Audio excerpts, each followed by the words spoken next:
All right. Well, welcome to our inaugural podcast episodes featuring I'm Raef Granger, and with me, who I'll introduce in a second, is my colleague and friend, Zach Saunders. And this is going to be a string of episodes where we talk about a BNI segment of a BNI membership or a BNI presentation.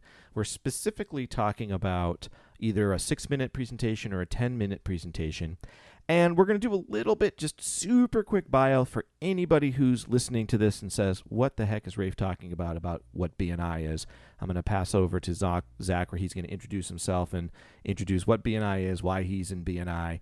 Then we'll switch to me, and then we're going to get into our overview. So the purpose of this is really for BNI members who are in an existing BNI chapter, but we'll do our best to make it transparent to anybody out there that wants to help in their presentations for the purposes of networking.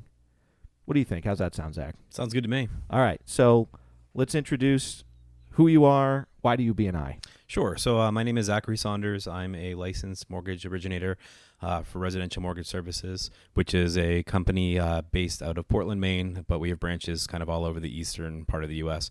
So I started in BNI a number of years ago. I think it was 2005, if I remember right. That's when you were like 5 years old, right? Yeah, back in the good old days. I was fresh out of diapers and thought BNI was a good chance for me. But so I was brand new in my occupation. I think I was still technically a loan officer assistant at the point that I started going to BNI. And I showed up. I was in competition for a lot of other loan officers. The mortgage seat in our area, at least, and I think BNI as a whole is pretty coveted. Yeah. So I was competing against a bunch of other LOs, and I ended up being the one they picked. So that sort of started my BNI journey. And in the beginning for me, I think BNI was a lot about making money and trying to acquire a book of business.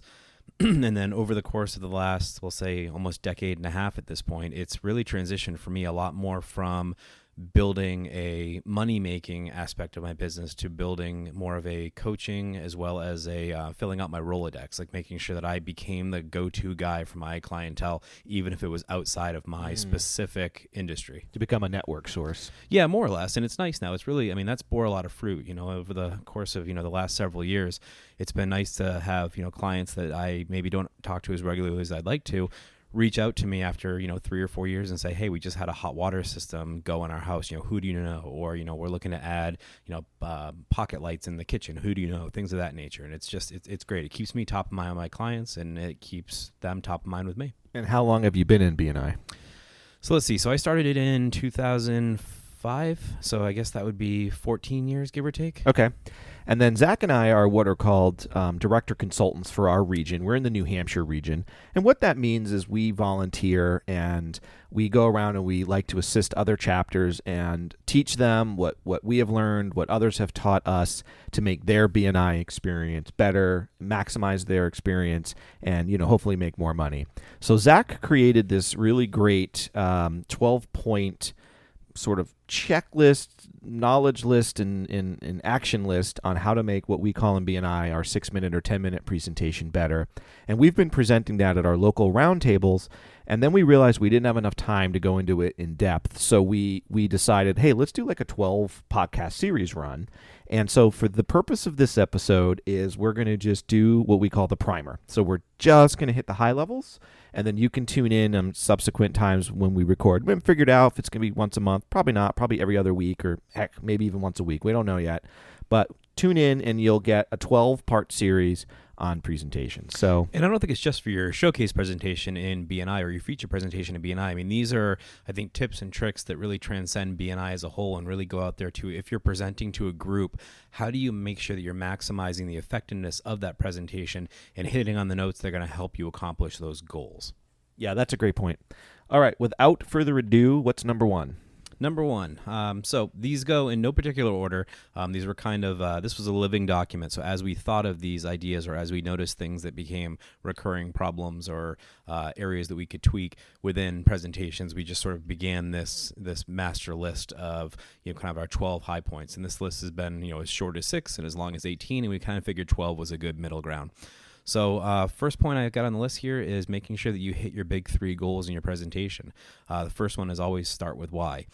as you're presenting to a group or as you're presenting to your chapter, it's really critical that your members understand your motivation for the work you do. It doesn't mean necessarily showing a photo of a loved one and saying, I'm doing this for him or her, but it means digging down a little deeper into what your actual why is. There's a great book by Simon Sinek, who doesn't sponsor us, but he's an awesome author, so we're really excited to plug him here, that says start with why. And if you're looking for a good place to sort of validate this start with why phenomenon, give that book a read. It's definitely worth the time. Yeah, it's definitely work. I mean, the premise of his book is people don't buy what you do, they buy why you do it. And so that book leads you through how to come up with your why. So, yeah, Zach's saying you want to find your why and then communicate that to your BNI group. All right.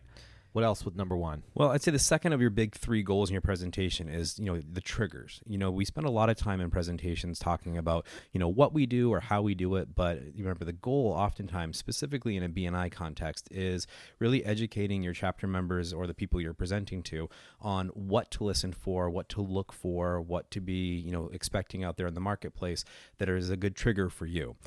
How to start the conversation based on these, catchphrases or triggers or cues or whatever it is that you want to call those in your business. But, teaching people how to listen for that opportunity. And then in addition to that, what to say on your behalf. Okay. And what's the third part of number one? So I'd say the third of your big three here in the beginning is, this is the section, and you guys can paraphrase this how you like to, but I always call it the you can trust me, I'm awesome, or you can trust me, I'm motivated. Like yeah. So this is more of like what I call the humble brag. Again, the people you're presenting to, especially if you're in a BNI chapter, they want to know that you're fun to refer to. They want to know that you do a good job. They want to know that you're a cut above your competition. And a big way to do that is to illustrate either, key points that others weren't able to overcome that you were, or how your mastery of your knowledge base within your industry really allows you to think in a way that is multiple steps ahead. I always call it the, short-term plans for long-term gains, or making sure you're not sacrificing short-term for long-term, or vice versa. But don't be afraid to have that little humble brag in there. If you can pull a deal off that nobody else can do, make sure your chapter knows that you can do that. Yeah, and so to help you visualize it, because you don't have the visuals in front of you, we're talking about our first tip, not in any order, that when you're giving your presentation, there's three goals we're suggesting. Share your why. Remember to remind people of your triggers, and add the, you can trust me, I'm awesome. And I often tell people that when they're about to do their presentation to begin with, that there's two main goals. Goal number one is to establish trust. If you're new with the chapter or you're doing something new with the chapter, people will not refer to you in BNI if they do not trust you. So your presentation might be on that. It might be to elicit what you've done and stories to engender trust. It's a little dangerous because it can tip into what you do versus getting trust, but we'll talk about that later. You want to avoid your 6-minute or 10-minute presentation to be on the specifics of what you do, because that's boring. But then, so if your goal is, I think the chapter trusts me, they know me, they like me, then the second is to, how does the group in the room, your sales force, get you referrals? That's the mega overarching view. Let's talk about number two, which is how to use your bio to gain some extra time. Sure. So we use the expression bio in this, but it can really be your introduction, whoever's introducing you, if you're giving a presentation to a larger group, things of that nature. Big part of your bio or your introduction here is making sure that you're using this to, gain some extra time in your presentation by getting away some of the maybe nitty-gritty detail that you don't necessarily want to spend your precious, short amount of time you're presenting on. But the other piece of it too is to make sure that they use the bio as a way to establish trust, as we talked about in the last point, number one, but also to kind of get the who, the what, the when, the where, the how, kind of get that out of the way in a very succinct way so that you can really spend your time educating your chapter or your presenting group on your why and also your triggers and how to get you referrals. Yeah. And what we do is we use the template that BNI gives you, and then I just type that up in a Word document so that I don't always have to, remember to fill that out. And I just carry it around in my bag so that I never have to remember it on speaker day. It's just in my bag permanently. And then I'm like, oh yeah, my speaker bio. Some people who are even more tech savvy will have it on their iPad and they just pull it right up. As we're going through, I don't want to pause. I'll draw mine up on my computer. We'll read it to you so you can get a sample of that. Can you actually talk a little bit more about that? Because you mentioned a good point here about not using the form necessarily, but putting it into a more conversational context and the benefits that it brings. Yeah, I like to take the concepts in the form and then write my own little narrative to cover the parts of the form. I just think it flows a little bit better. It's more organic. and then I write it in super big font so that the person reading it doesn't have to squint, and I phonetically spell anything in there that may be tough for them to say. And I do That's that. a really good piece of advice because you're never 100% sure who may be reading you in. Somebody could be sick that day or whatever else. Yeah. And as they say, the best laid plans often go awry.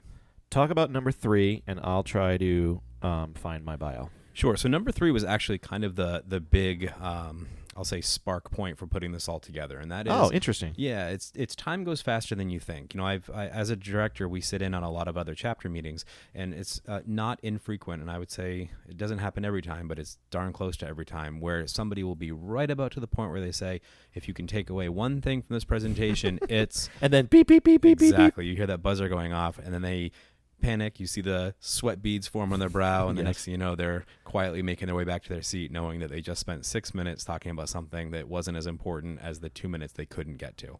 So time goes faster than you think, and that's really, really important. As part of the, I'm not sure if it's going to be library or what we're going to have to go along with this, but we actually have outlined a couple of color-coded timing templates for you. So if that's something that we can put out there somehow, I'm not sure how we do that exactly, but... I think this is one of those subtle ones, those hidden messages within BNI, which is the other message that happens is that if you don't stick to the timer, 2 things can occur. Number 1, your BNI audience can get really nervous. Once somebody goes over the timer, they start to worry, and they won't hear a word you said. And then number 2, if you can nail it, like to be done right when the dinger goes off, you look really polished. And then people will say, oh, if they're polished here, subconsciously, they must be polished in their day job, and they will, that'll walk away with a silent marker of like, oh, I can trust them. They're good at what they do. So the time's more critical than you may think. Exactly. And I don't think people think about that very often, but that's a really key thing to remember during your presentation is there's a lot of little subtle clues in your presentation that give people a glimpse into how you're going to function in your business. And one of those is if you can be timely. If you're always running a couple minutes late, or if you can't, in a short way, speak intelligently about your business, people, I think, on some unconscious level get nervous that if they refer someone to you, you're going to talk their ear off, and that may not be what that client needs. Right, or that you'll be late. Even worse, you'll be late. Yeah. All right, I found my bio. It reads like this. Attorney Raef Granger is a business coach, speaker, and attorney. Raef has a Bachelor of Arts degree in English, a Master of Science degree in Education, and a Juris Doctorate degree. He holds the following certifications and training: secondary education, Baptiste Power Yoga Level 1, and a black belt in Tatsudo Karate. But don't try to punch him, as that was a long time ago. He is licensed to practice law in New Hampshire and Massachusetts, and is licensed to teach high school in New York and Texas, and has taught as an adjunct at UNH Paul College School of Business and at NHTI in Concord. A previous job was performing magic shows at children's birthday parties. His hobbies are podcasting, playing Euro board games, miniature games, watching documentaries and film, and practicing power yoga. Something few people at this, I said this roundtable, that's what I use it for, but something few people know about Raef. He was a speaker as part of the speaker team of talent alongside radio host and entrepreneur Dave Ramsey. Everybody, Raef Granger! Wow, small round of applause. So, well, you hope it's a small round of applause. Yeah, that's what you're aiming for. So, yeah, what you can do is get a lot of your particulars. Now, I want to say something about the degrees. I never used to put my degrees in there because it's hard for me to do because I don't want to sound egotistical. But there was one time when somebody told me their degree, and I think they said like they had a degree in art, and they were in the graphics field. I had no idea they had a degree in art. Like, I just thought they were a business person. And that lends so much credibility to them. Yes, the minute I'm like, he has a BA in art? That was huge trust factor. He wasn't just some guy who ran a website. You know what I mean? Right. So I encourage it. What do you think about the degrees? I think it's a good idea. I think if you have any professional, like a creditman or accommodations or whatever else, I think it's good to put them in there. I think if you're one of those people, like financial planners is a good example of this, where they may have a ton of letters after their name, maybe not going into all of them, but maybe picking or choosing based on the content of your presentation, a couple of them that lend some additional credibility to what you're about to talk about. But I think leaving them out is definitely an error. Yeah, I agree. Number 4. This is one of my favorite topics. Here, I'll take this one. Then you jump go for in. it. We talk about, be prepared with your additional materials, including PowerPoint, handouts, or interactive items. So I have 2 things, maybe 3 things to say on this. I don't use PowerPoint very often in my presentations for two main reasons. I wasn't sort of grown up using PowerPoint, so I don't think I'm a good PowerPoint presenter, A. And B, I always feel in our group, for whatever reason, the technology fails. The thing over it's like all ready to go. You get there early. I've had this happen to me. It's on the screen. We're ready. You go to present. It's dead. I think the freaking thing overheats or something. I don't know. It just doesn't like you. Yeah. So I just don't do that. The second thing with handouts is there's sort of two schools of thought. Some people will hand them out before the meeting so that they're sitting there at the table. And I think that's a good practice, except that be prepared that as you're talking, people may be looking at your handouts and not paying attention to what you're saying. You may choose that. You may be fine with that. Then that's your choice. Other people wait to the end, and they don't pass it out in the meeting to disrupt the meeting, but they'll leave it as a leave behind. So they'll say, hey, I've left a packet of my materials. If you want to see them, they're in the back of the room. The one thing BNI teaches that you want to be mindful of is you want to try to avoid passing it at any point during the meeting. Let's imagine it's the 60-second time frame, and Zach's about to present, and he hands out his materials.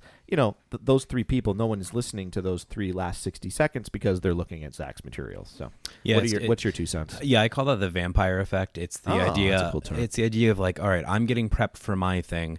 I'm going to hand this out now.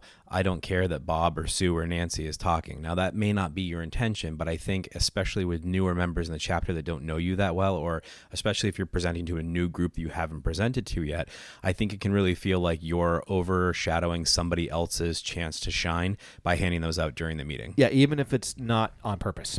Especially when it's not on purpose, because I don't think you think like, all right, I'm going to pass this out now because I don't care what Bob is saying. I think you say I'm going to pass this out now because I want to get ready. Yeah, right. Let's do number 5. Well, actually, one more thing on number 4 before we jump into number 5. So one of the big things, too, when you're thinking about handouts, PowerPoint, or any of your interactive items is they need to accomplish one of a couple of goals. They either need to enhance what you're saying. Yes. They need to add value in another area, or they need to explain the things that you can't explain verbally. Huh, that's good. So what I mean by that is let's say you're a photographer, web designer, let's say that you're a kitchen and bath remodeler, or maybe you're a home inspector. Home inspector I throw in there at the end because people don't think of that naturally, but photos with those types of occupations are critical to establishing that credibility. If a photographer says to you, I'm a great photographer, well, that's wonderful, but as my sister-in-law is famous for saying, every pretty girl in LA that has a camera is a photographer. If you're a real photographer, that's good. Let's see some images. And if those images can be the unspoken piece of your presentation, they can be up behind you while you're talking, in which case those photos are something that someone can look at and appreciate what you're explaining as you're explaining it. Yep. And that kind of segues nice into number 5. Number 5 is we're here to learn about how to find you business, not how you do your job. Yes. The best way to illustrate this would be I'm going to pick on either the financial advisor or the life insurance salesman, right? You do not want to stand up and walk us through a life insurance application. That does nothing for us. Or a 1040 if you're a tax preparer. Or a tax preparer. And let's even use me as doing a business coach. I stay away from trying a technique or showing you what I do, frankly, because there's not enough time. So it's not going to work. But it's also that phenomenon I think that people fall into. Sometimes it's that pit they fall into of, if I know how to do your job, why do I need you? If it's this easy, if you can explain to me in 10 minutes how to do your occupation. Yeah, I don't know if it's that. Maybe that's what they're thinking. I think what they're thinking is if I can show this group how good I know how to do my job, then I'll get tons of referrals. No, I think that's the mindset. But I think from the audience's perspective, I think part of the problem is, so you picked on CPAs and life insurance. I'm going to pick on tax preparers, CPAs, sorry. So I'm going to pick on them. So if you're a CPA and you stand up and you pull up a PowerPoint that has a blank IRS form 1040, and you get your laser pointer and you say, this is where your first name goes, here's where your middle name goes, here's where your last name goes, you're doing a great job explaining how to do your job, but there's no value to us there. I just get bored. Bored too, yeah. Now, here's the tricky part. You never in my rules, Zach can agree or disagree, when you have the group's trust, I don't think you need to tell them what you do. Oh, God, no. If you're brand new, don't walk us through an application, but maybe share some success stories you had. So that might touch the boundaries of, well, if I tell a story of what I've done for somebody, aren't I? I'm like, yeah, okay, technically you're telling us what you do, but you're really telling us a story of how you served somebody. And then I also think another rule of thumb is the photographer. I like what you said about the home inspector, but anything where there's a visual that shows us what you do, that can break the rule because, a picture says 1,000 words. So I was recently in a young man joined our group, and he's a photographer of real estate. So not the people photographer, but the thing photographer. And he showed some fantastic photos of landscapes and the ocean, and he uses a drone and his skill. And he's very shy. He's more shyer, and he barely said 15 words, and it was perfect. He just introduced his shot and what job he was on, showed us 2, 3, 4 pictures, and it was a really powerful presentation. And I think it's nice. And to your point, I think with professions like that, that's a great way for him to illustrate. Like taking photos at the right time of day make a difference as to how they display. Taking photos in the right light, outside of time of day, those sort of things. Those photos can enhance the word he's using. Because if somebody, again, to use your photographer example, if someone says, I went out at 2, but I waited until 3 to take the photos, that doesn't mean much to me, but if I can see the photo that you took at 3 o'clock, I think that makes a big difference. And you touched on something else too, which may be a super secret number 13 in our list of 12 things, is remembering where you are in your chapter's journey or your BNI journey, because your presentation will evolve from the beginning to the end. That's a great point. I hadn't thought about that in this list, but that's a really good point you brought up. Secret 13, because I think I see that with a lot of veterans. They reach back into the well. And it can work if there's a lot of new members, but I think you're right. It needs to evolve. Let's talk about number 6. I think it's one of the ones you're really good at. Number 6. Let me flip my page here. Oh, facts tell and stories sell. Yes, this has a very warm place in my heart. So this kind of gets back to that additional material thing that we talked about a second ago, and I think most specifically your PowerPoint or your handouts. And I think more about how you use them than necessarily what they are. Tell us a story and then use the slides or the handouts to sort of enhance that. And again, we want to hear those stories because, when we as your chapter members are presented with an amazing opportunity to find new business, it's easier, I think, to solidify that chance for a really good referral if you can tell a quick story. It doesn't have to be this long-winded 30-minute, epic Lord of the Rings style story about your business, but it can be something as simple as, hey, have you met Raef? It's funny. I was talking to a business professional the other day that was working with him, and he had said that when he first started in his business, he spent a lot of time working in his business and not on his business. And Raef really helped him see how that good time blocking and division of time there made a huge difference. Now he's seeing success he never thought possible. That's a short story that I can tell about Raef and a success that he's had. And I know that from listening to him give a presentation. Yeah, and this is a great segue, too, of if you're sitting here listening and saying, yeah, that's great, I know I should tell stories, but I don't know how to do it, that's where the 12-part series comes in. So absolutely. If you're getting frustrated of why aren't they going deeper or teaching us, we will, but later. Yeah, so if you're listening to this after we've posted all of these, feel free to skip over to number 6 as the first one, because this is a really good illustration of how you can take these 12 points and really leverage them to enhance your presentation style and skill in a way that hopefully is really meaningful. Yeah. All right, number 7, I'll start with number 7. Number 7 is be yourself. Sounds pretty simple. It's on paper. Of course, I'll be myself, but I'm going to throw it back to you. What do we mean by that? So this falls in the category of things I like to call simple, but not easy. I like it. It's good. So be yourself is kind of a double-edged sword. If you're, and what this I think really means is, if you're shy, embrace that, and use your presentation style to avoid the things that give you anxiety. If you're loud, don't hide behind a podium and talk a lot. Really take a moment, self-reflect and evaluate and say, I'm really comfortable talking in front of groups, so I'm not going to bother with a handout because I want them to be able to take notes while I'm talking because my words will be the thing that sells me. If you're really shy, feel free to have that PowerPoint that explains a lot more or maybe goes into some different type of detail so that you don't have to speak as much. To Raef's point earlier, the photographer, nervous guy speaking in public. Right. So what did he do? He used his PowerPoint to replace his words. Correct. In a way that resonated with the group, but didn't detract or take away from him as a presenter. Exactly correct. And there are a lot of little tips and tricks you can do there, being yourself really means, I think, making the most out of your presentation capability, using the most capable parts of your personality and how they relate to your business.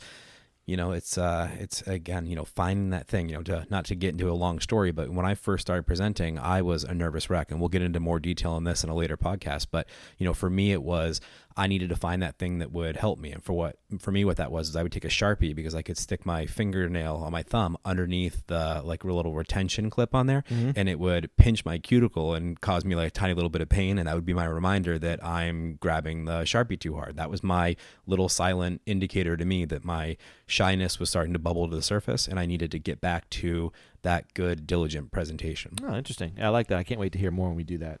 I have really nothing to add to that. I mean, I guess it got illustrated the other day in one of our chapters where one of our members stood up and he's like, yeah, and, as you know, I'm quirky, and if you haven't figured that out by now, well, then we should have a one-to-one. And he sort of embraced his quirkiness. And when that happens, it lets everybody breathe a sigh of relief. Say things like, this is hard for me. I don't do these well, but I'm really ready to give this to you guys. It lets everybody breathe a sigh of relief, and it absolutely does. You're absolutely right. But then again, the cautionary tale there, and we'll get into more detail in a later podcast, is if you're somebody that's a very fly by the seat of their pants person, no, don't do that. Don't lead off with, I didn't prepare anything at this meeting. So remember to be yourself, but be yourself in a way that puts people at ease, not creates anxiety in the room. Yeah, I would say if you're a fly by the seat of the pants type of guy, that you might want not be yourself, or at least don't tell us. I wouldn't lead off with, I prepared nothing because I wasn't sure what to do. Right. That leads us right into be prepared. Great segue. I think we kind of talked about it in the beginning, but let's see if we missed any highlights on it. Yeah, I guess what we just said is I think it's the kiss of death to walk up and go, I'm not prepared. Because what you're telling the group is I won't prepare for you or your clients.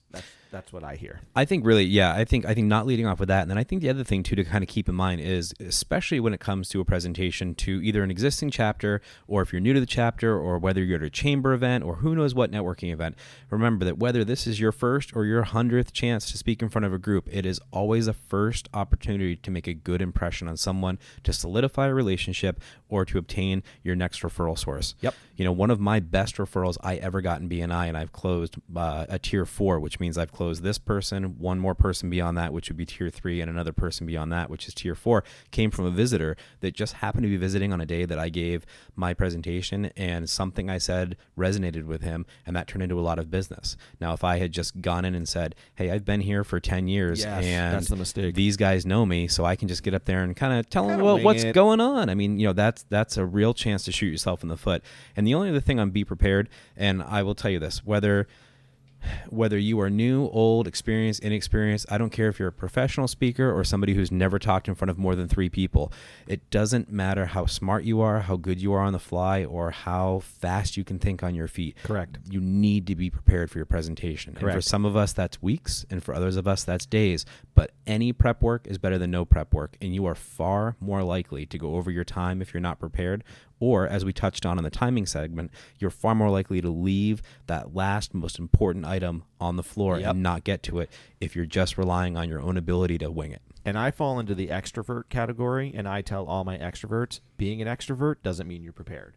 Being able to just stand up and be able to take things on the fly doesn't mean it comes across as a presentation. And also, I tell that to introverts, don't say to yourself, well, I'm not an extrovert, so... or they're so good at because again, I actually think introverts do a better job because they're better listeners and they do become a little better prepared. So. And they force themselves to prepare. Yes. And I think sort of the last point of this before we move on is, again, and this is one of those, just keep it in the back of your mind. If you're unprepared, no matter how well it goes, someone in that room knew you weren't prepared, which means someone in that room you now have to reestablish credibility with before you get that referral. And not to beat a dead horse, but to go back a point, I think saying I'm shy is not the same as saying I'm not prepared. So admitting to go, hey guys, I'm a little nervous. I'm prepared. I'm just nervous in presenting it. That's different. By admitting you're shy or admitting it's hard for you or whatever, that's not the same as not being prepared. You're almost lowering the bar. You're sort of like, subverting expectations, I think is the expression. If you walk up and you say, I'm shy, and you give an amazing presentation, I wasn't expecting an amazing presentation out of a shy person. I was expecting a very nervous presentation. So guess what? You just gained a tremendous amount of credibility. Now, that isn't to say every presentation should start with, I'm really shy, if you're not. But it does mean to own that aspect of your personality and build from it. Yeah, own it. All right, number 9, I'm going to start off, communicate what you need. I believe that to be there's a real power among our group, especially if you've passed the trust barrier, where they want to help you, they want to make you money. It makes them excited. So a good example of this is I'm running a workshop. Probably even by the time you hear this, it's already gone by, but maybe not. It's called How to Hire Workshop. And so I stood up and shared with my shares team, my sales team, and shared with them that I want to have 30 people attend. And then I broke it down. So I gave them a target metric. I communicated what I need. I said, I want 30 people. I said, I have 6 yeses already. I have 4 maybes. There are 5 BNI sessions until the workshop. And if each of you bring me one good referral that converts to a person, we have 36 people, then I'm ahead of the game by 6. So I just kind of did the metrics. And sure enough, the emails are flooding in. Can I have your flyer? I'm getting referrals because I sort of gave them a mission. I gave them a dog. I said, go hunt. And so I've seen that with bankers. I tell bank tellers, I'm like, they need open checking accounts. I'm like, what's your quota? I need 30. How many do you have? 24. I need 6 more. I'm like, tell the BNI group. I'm like, guys, I'm 6 away from my quota. Yeah, and they'll bring it to you. But I think this gets back to that like psychological reasoning of, if I say to you, I'm looking to close a lot of loans next month, you don't know what a lot of loans is. You don't know if I'm at the 1 yard line or the 99 yard line. But if I say to you, Raef, I'm having a great month. If I can close 1 more in June, I'll have the best month of my career. You're motivated to help me find that 1 more. Yep. And that doesn't have to be 1. It could be 7. Who knows what the number is? But having that number means we have a goal and a metric, and every step is 1 step closer. We can do the countdown together. Yes. The other side of this, I think, the communicate what you need is not only communicating what you need to your chapter members for your business, but also as you're prepping your presentation, communicate what you need as far as hardware, software, volunteers, those sort of things. That's a good tip. The other side of that is, the 2 sides of that, communicate what you need coin. The other thing too is, it's funny. I always talk about, we had this member a number of years ago, and he came in planning to give a PowerPoint, and then the projector was broken. Just didn't work, wouldn't fire up. For some reason, the fan wouldn't work. And he's, kind of pacing for a second, and he looks, you can kind of see him take that deep breath, and a little smirk came over his face, and he whipped out a bunch of sheets of paper that he printed out that had the key slides from his PowerPoint on there. So he sort of had his backup plan built in going in. You never want to go in expecting a failure, but it's great to be prepared when that happens. And he stood up in the beginning of the meeting and said, guys, I had an amazing PowerPoint planned out. This was going to be killer. I spent all week working on it, and the projector doesn't work. And you could kind of hear the room get a little bit uncomfortable for a second. Yeah. He goes, but the good news is I'm going to give you guys the key slides. I'm going to talk you through the rest of them, even though you can't see them. And we're going to take notes and have conversations about what the really good aspects of my presentation were going to be. And he kind of chuckled. And it was nice. Yeah.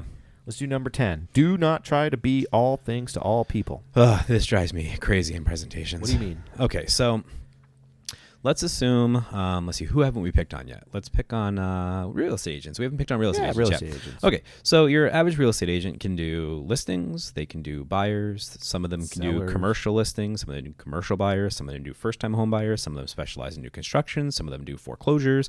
So if I get up and my presentation is going to be 15 seconds on 13 different aspects of my business, I'm not making a meaningful impact on any one of those. I think a lot of times the fear is, especially in businesses where you have multiple aspects to it or multiple angles that you can pursue, I think the fear is, I'm going to leave something out that could be really meaningful. And instead, what they do in turn is they sort of shoot themselves in the foot by not deep diving into any one thing enough to secure that referral. There's a really funny sort of metric that we use in BNI that says, what's better, giving one referral to 5 different people or giving 5 referrals to 1 person. And your brain naturally goes, well, if I'm giving 5 referrals to 5 different people, that's 5 people that I've now given value to. But think about how motivated someone is to help you grow your business if you can send 5 referrals to 1 person. Right. The same sort of ideology, I think, is in place when it comes to your presentation. In my business, we could talk a lot about purchases or refis. I could talk for 10 minutes on either one of them. But during a presentation, I need to pick one of those aspects. And then within those aspects, I need to pick something specific. I'm going to talk about multifamily investment properties, or I'm going to talk about first-time home buyers, or I'm going to talk about condominiums. I may miss out on being able to talk about those other aspects, but if I can really educate my group on what to listen for when someone says, our lease is about to expire, or our landlord increased our rate, or fill in the blank for any of a million other reasons that person may want to make the transition from renting to owning. That gives them a lot of individual triggers, cues, and items that they can listen for or look for in the world that all reflect back to that one thing that I talked about during this 10-minute. Yes, perfect. Well said. I have nothing to add to that. All right, so we've got just 2 more points. We're going to try to wrap it up because, again, this is just a survey course. So stay tuned for the more deep dives. All right, let's see. Number 11. Take that one, Zach. All right, so number 11, I think, is a really important one for BNI, and it may not be quite as relevant in other types of arenas. Like if you're giving a presentation to sell something to a group, that's a little different than giving a BNI presentation. So number 11 is we're here to help you. Everyone in the room wants to help you find referrals and make money. That's why we're here. So your chapter wants to find you those referrals. They want to make those connections for you. They want to give to you. Givers gain is the mantra within BNI, and I think your 10-minute presentation is the best opportunity you have to be on the receiving end of that because you can really educate. Your job is to teach them how to find those referrals. And remember, they're here to help. You don't need to be selling yourself as hard in this as you would in maybe a blind lead or a cold call. Talk to us about how we can help you. Remember that's really, other than leading off with why, the how we can help you is really your big goal. Maybe it should have been number 4 in our first section. Who knows? But no, we said they're not in order. So that's really your big goal. When you get up there and the whole chapter is staring back at you, just remember this. Every face in that crowd is a money-making partner just waiting for you to say the one thing that triggers that perfect referral for you. Yep. So tell us what to listen for. Tell us what to look for. And tell us what to say when we find those things. Raef, you want to jump in on the awkward ask? Because that's yeah. So a lot of times what I teach is that, and we can get in more detail later, of course, is, okay, so I'm a business coach and Zach is a mortgage loan originator. That is really easy for me to bring up very naturally, very organically among my business clientele, right? They're going to be talking about business. They're going to be talking about it, and I can make an easy introduction. We have one of our friends, Amy, and she's in the trash business. And that's harder. So even though that's business, right, I'm not going to be talking to my business clients and suddenly go, hey, by the way, who carries your trash? What are your dumpsters? Are you getting a good rate? So it's not like a natural progression of the conversation. Natural. Yeah. No. And then I'm drawing a blank as to what would be even more awkward or okay, like, hey, who's your chiropractor? Like, it's not going to come up organically. So I've often done when I'm looking for a referral for somebody is I use the thing, hey, crazy question. Who does your trash? Right, so we get in front of the awkwardness by leading off that it's awkward. Yeah. Right. Hey, here's a nutty question. Do you use chiropractors? Why? Well, because my chiropractor's got a new thing he's got going on. It's pretty cool. It's just a way to make the awkward leap. I call it the awkward ask. It's almost like we talked about earlier about leading off with the I'm really nervous about giving this presentation. Here I go. It sort of like decouples that nervousness when you have the awkward ask. It's again one of those like, hey, off the wall, or hey, weird question, or hey, I know this is a little off topic, but this just happened. Like those sort of like de-escalation type things. Yeah. And I got that one from the king of all networking, which is Tim Roberts, who's the master, the master of our region. So I got to give credit where credit's due. He was the one where I learned that from. Number 12, our last one, avoid industry lingo. I'll start with this one. Yeah, that's any and all of your acronyms. That might be, Zach saying, so I'm an LO, and oh no, you've got a whole string of acronyms in your we talk about biz. DTI and LTV and all these things. I mean, I think the idea about industry lingo is, one of the things that I think we fall into oftentimes as professionals, and Raef, correct me if you disagree, but it sometimes can be hard to transition your brain from inside your industry talking to other knowledgeable people to speaking to people that don't have that baseline of education in what you do every day. Right. It's so true. And what it ends up happening, and you don't mean it to be, is it ends up being exclusionary. Yeah. Because people will not follow, and even a term you take as granted that a lot of people should know, if they don't, they're sitting there pondering, what does he mean? He said it like 3 times, and then they haven't heard the thing you just said. And there's a certain, I think, base level of industry lingo. Like if I say down payment, most people know what I'm talking about. But if I say debt to income ratio, they probably get a little further away. Yeah, if I say DTI, they get a little further away. Now, for me, those are all sort of different flavors of the same conversation. Great point. If I'm talking to my group and I say, if you're talking to somebody who's renting and they want to be a first-time home buyer and they say we haven't saved enough money for a down payment, well, down payment now becomes that trigger word.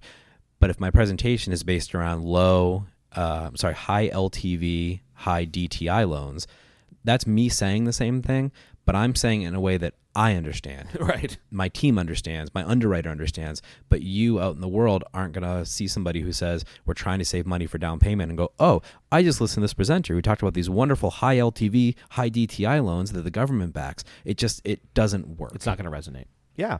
All right. So thanks for listening. And again, my name is Raef Granger, and I'm Zach Saunders. And tune in for the next deep dive episode. And I don't know, are we going to go in order that we just went through, or are we going to pick and choose? You know what? I say we get together and see where the wind takes us. Okay. I like it. All right. Thanks for listening, everybody, and have a great week.